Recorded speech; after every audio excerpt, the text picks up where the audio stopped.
Here we go.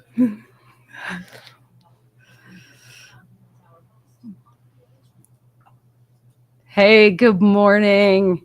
Have you heard the words it's cancer? And it's not you, it's your child or loved one. I'm Andrea Richmond, anchor woman here at Love Beyond the Diagnosis, author of the memoir Love Beyond Scope, and founder of the Courage Bear Project. Here we broadcast hope and dial into real stories of families navigating life after a cancer diagnosis. You'll find encouragement, storytelling, educational support, conversations with moms who know firsthand life beyond the diagnosis, dialogue from leading voices who are making an impact on the standard of care for pediatric cancers. And you'll also find resources rooted in faith to help you breathe, rise, and thrive in the middle of it all.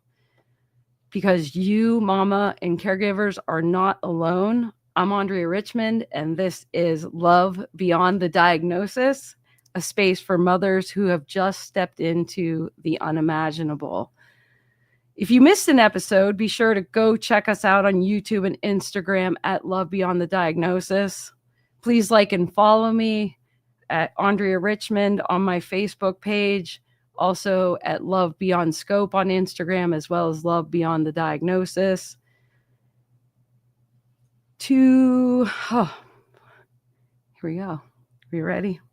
So I continued on these Instagram pages to post information and updates on my mission to serve mothers, caregivers, and their children navigating life beyond the cancer diagnosis.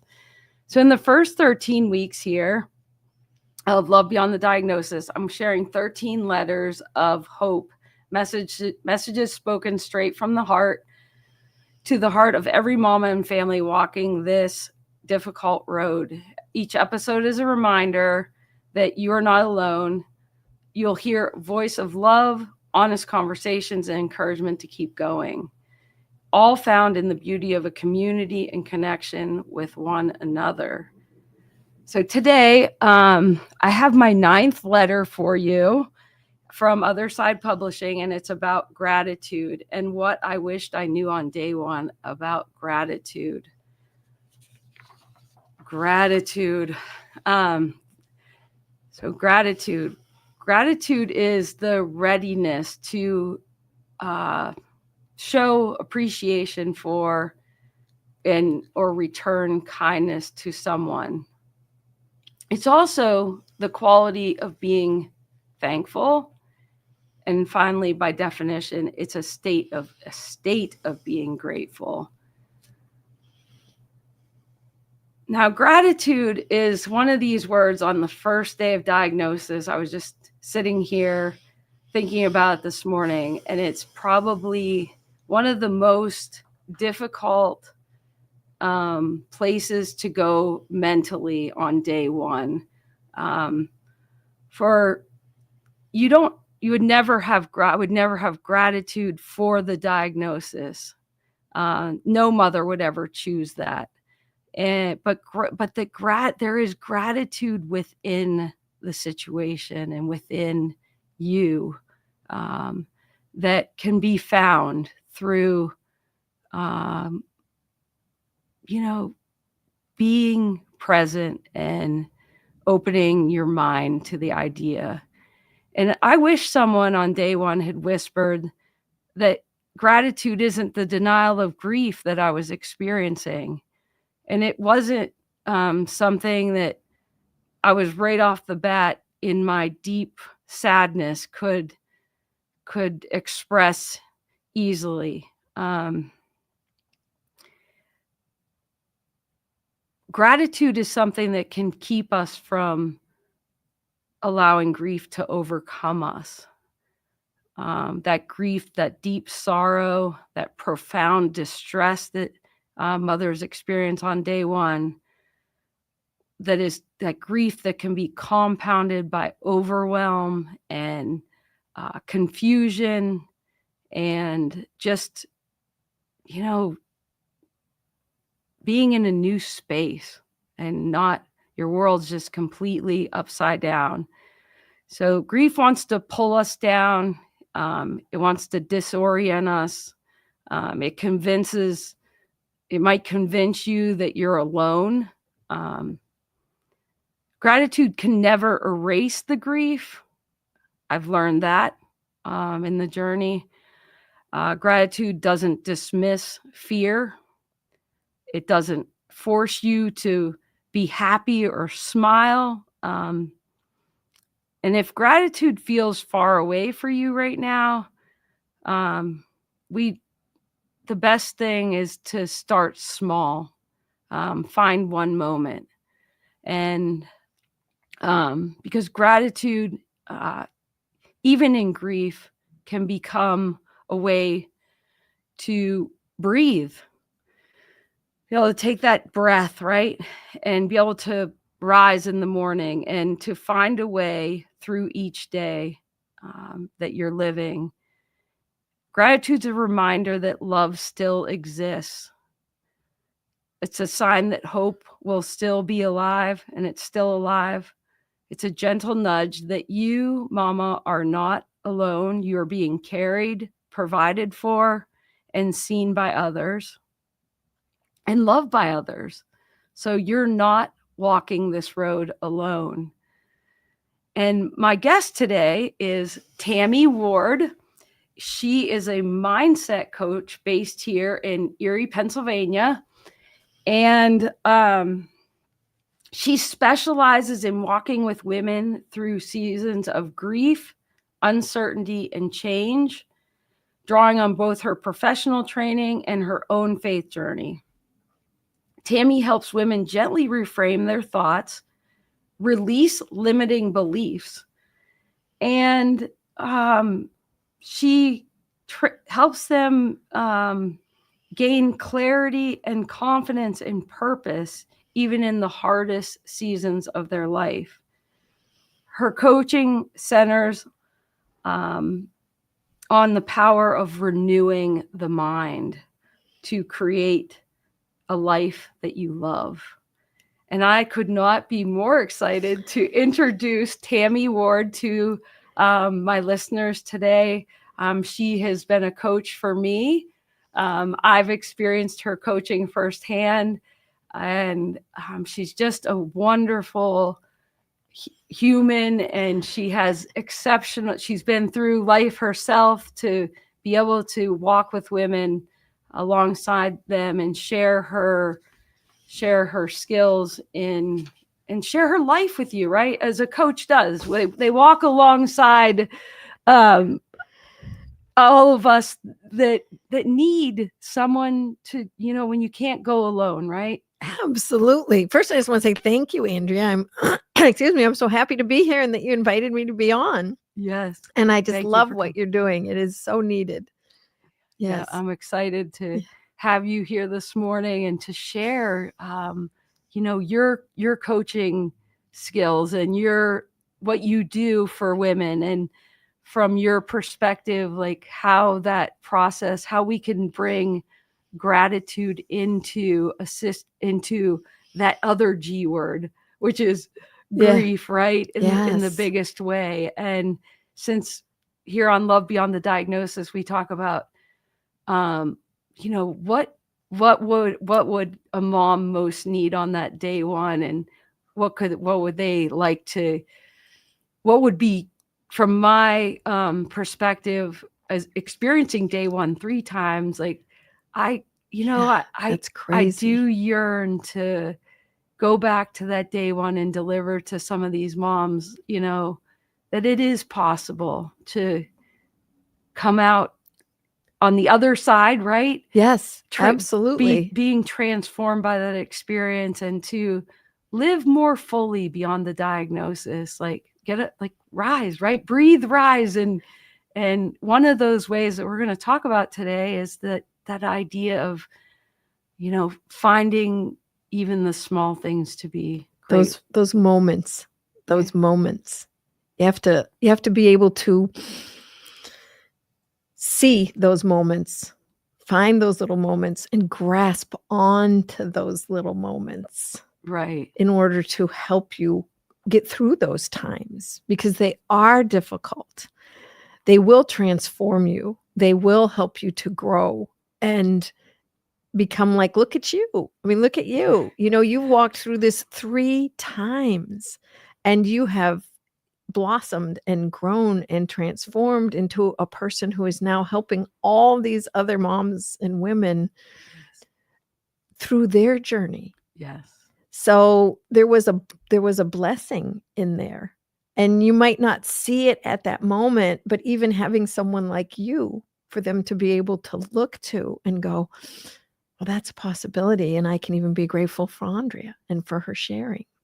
And in the hospital, those little tiny moments when Right. someone has that little act of kindness that touches you, you just grasp onto that and go, oh, okay, that was really nice. So good. And that does not, like you said, it does not eliminate, you know, the two can coexist. Right. And we sometimes think they can't. I remember, you know, we were talking before the show, and I remember, and it's in my book, Love Beyond Scope, my memoir, a PCT came into the room on day, like we hadn't been in that room for less than 10 minutes, you know, because they get you up to the floor and they're very welcoming. And I just remember that first PCT who asked me if I would like something to drink. And she knew that she could see the tears running down my face. She could see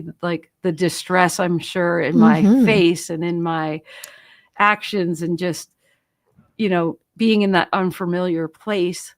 She offered me something to drink, and I was like, wow, like, you know, she wants to get me something to drink. And there is that initial feeling of, you know, I don't know, do I really need something to drink, right? Yeah. But she's like, you know, I'm like, I'm not hungry. She's like, are you thirsty? You sure? And then sure enough, I was like, sure, I'll have a ginger ale. And I felt it, like, right. And you become lighter, because when that happens, those small acts of kindness, you get the gratitude response, right, in the grief. And she was able to elicit that from me by offering just that drink and the, you know, do you want something to eat? I wasn't hungry, but just offering that drink, right? Yeah, that act of kindness, which you were grateful for. Gratitude brings not just an emotional change, but gratitude brings a physical change. So moments of gratitude will reduce stress. They will, when you have gratitude, it actually turns on your happy hormones. So your dopamine and serotonin, you get a tiny little hit from that, which are the happy hormones. So gratitude doesn't just have emotional benefits. There are physical benefits. It lowers your blood pressure.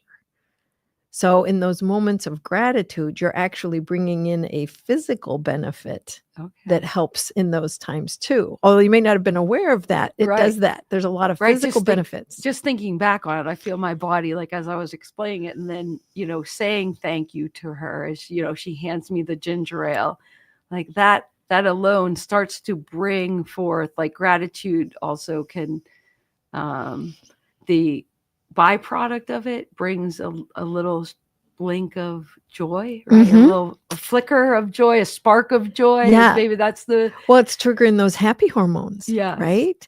And I think that's a great example that you just did, because you just relived that moment right now, and you still experienced in the reliving of it the feelings of that gratitude and those emotions. So excuse me, even when you're searching, like you're searching for something to be grateful for, you can go back to something that was before, like you just did, and pull in the benefits of gratitude. If you're really struggling, it's like, I can't find anything right in this moment. You can go, okay, what was a time? What was a time? And get the benefits from it, like you just did now, remembering that time, right? Being able to, like, reframe experiences, right? So So as a mindset coach, so that was elicited like out of me, right? So Mhm. oftentimes when a mom is walking this journey and we're in the hospital and there's not necessarily a PCT or a nurse or another or a doctor or someone coming in to elicit something that would make you turn to being graciously thankful, right? Right. In that moment, For yeah. what they're offering you. What advice as a coach would you give to a mom who might be sitting there and just trying to rise from thoughts of sadness or grief or overwhelm or isolation, and how is it that that if you're sitting there alone? Yeah. I would say give yourself grace to start with. Acknowledge those emotions, have those emotions. It's okay that you have them right now in this time, in this moment, with the things that are going on. That's very normal. That's very human, and that's okay. And have an awareness of them. But then take that awareness just a step farther and go, okay, but how can I move a little bit out of this?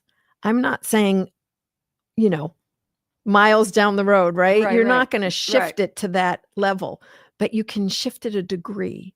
And so by having that awareness and going, okay, what can I do to just bring this up a little, just shift it a little and go into, because there's not something in that moment. So that's when you go back in your memory, because it's all stored in there, just like you did, right? Right. And find a moment.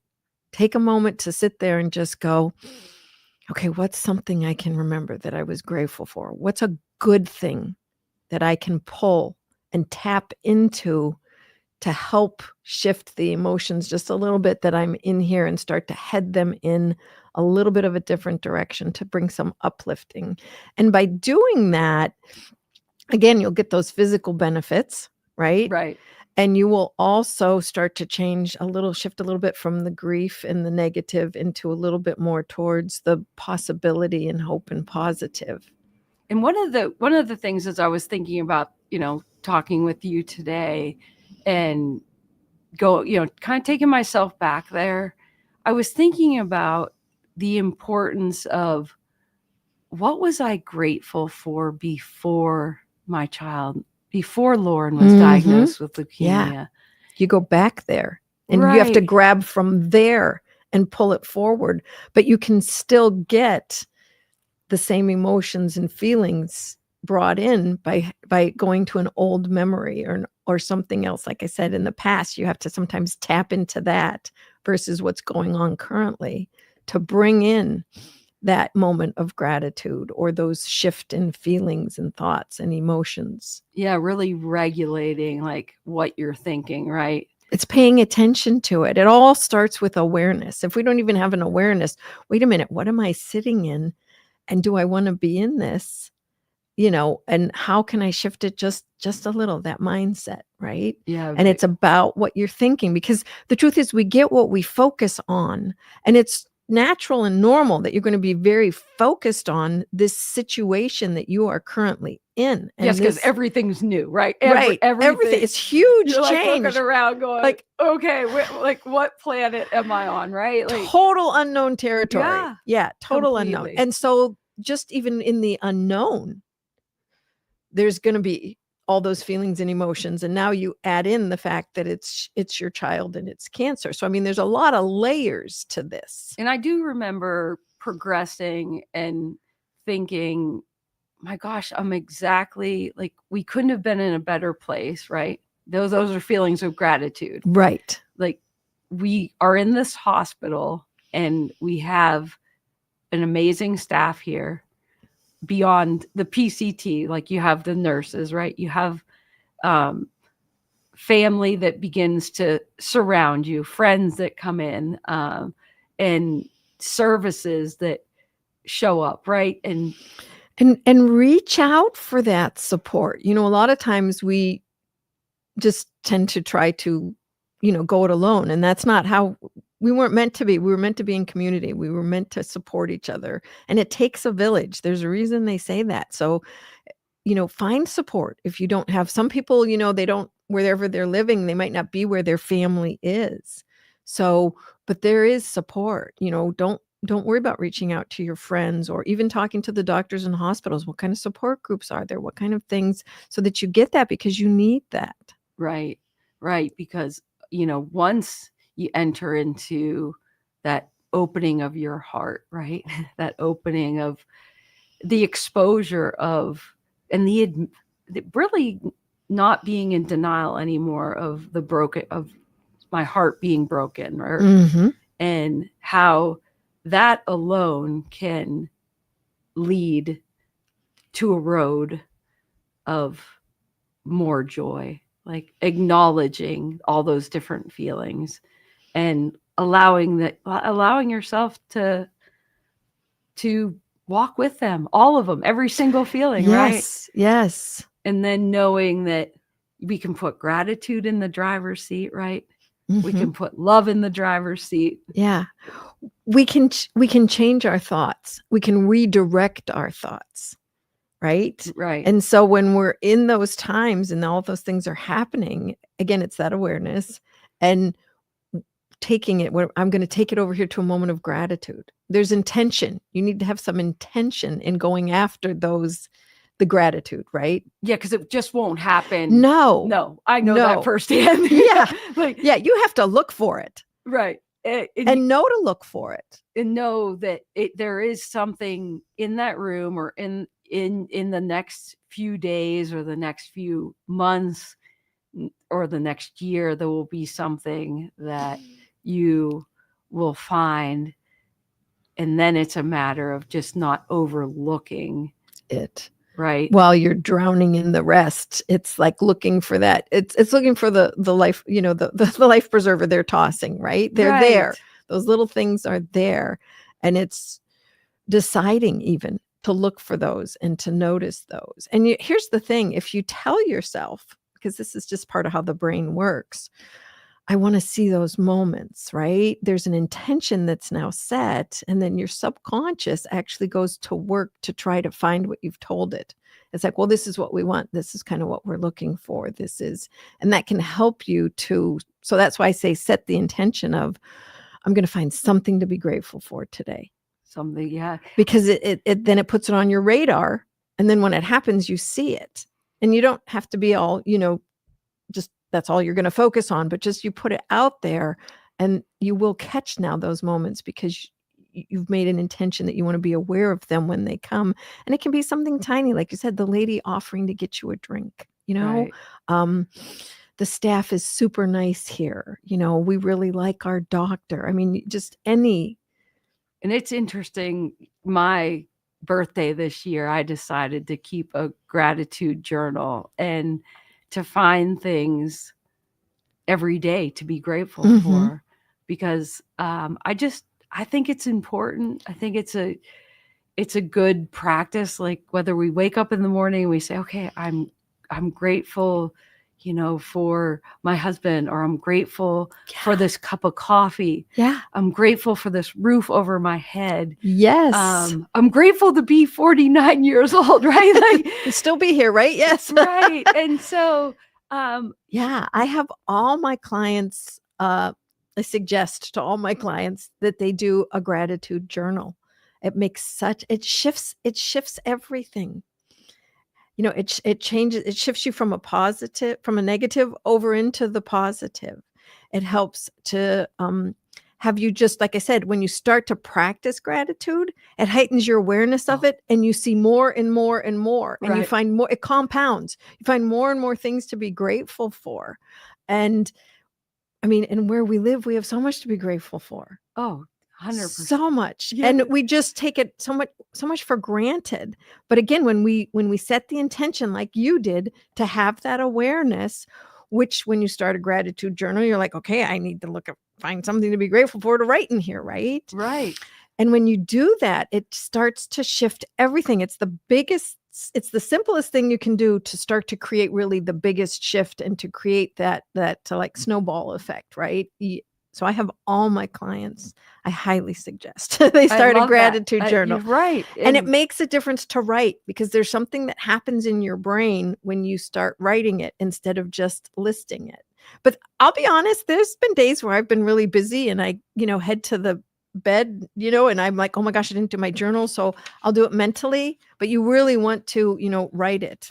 I agree. So find moments of gratitude, and it has such benefits. I agree. And, scripture calls us to give thanks in all circumstances, not for all circumstances, but in all circumstances. Right. And it's the message that I want to take to the audience today. And you've been such an amazing coach this morning, and walking with me and sharing some of your expertise in the area of gratitude. And I'm so thankful that you came to spend time with me this morning, Tammy.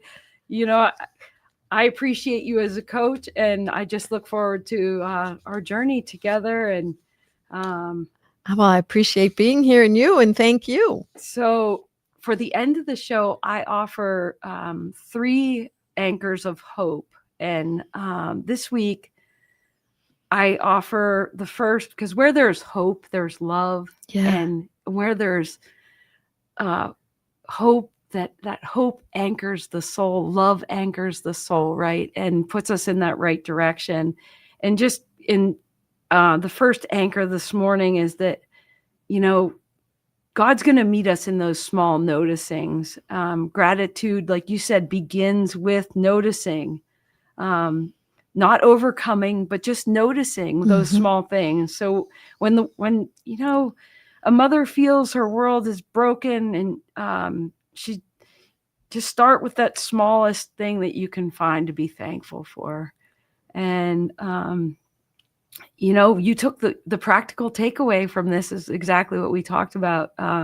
Name one thing that you noticed today that wasn't pain, and not just notice. The second thing is gratitude grows where you see it, right? It's not a feeling, it's a practice. Yes. So on diagnosis day, it might feel impossible, but every time you choose to be thankful, it will grow, right? Yeah. And then the third thing, gratitude does not replace the grief. It carries you through it. Yes. So you don't have to choose between grieving and being grateful. Absolutely. So if you missed any episodes of the Andrea Richmond Show, Love Beyond the Diagnosis, follow us on YouTube and Instagram. And I'll look forward to next week's, where I share a message of courage with you. Till then, we'll see you next week.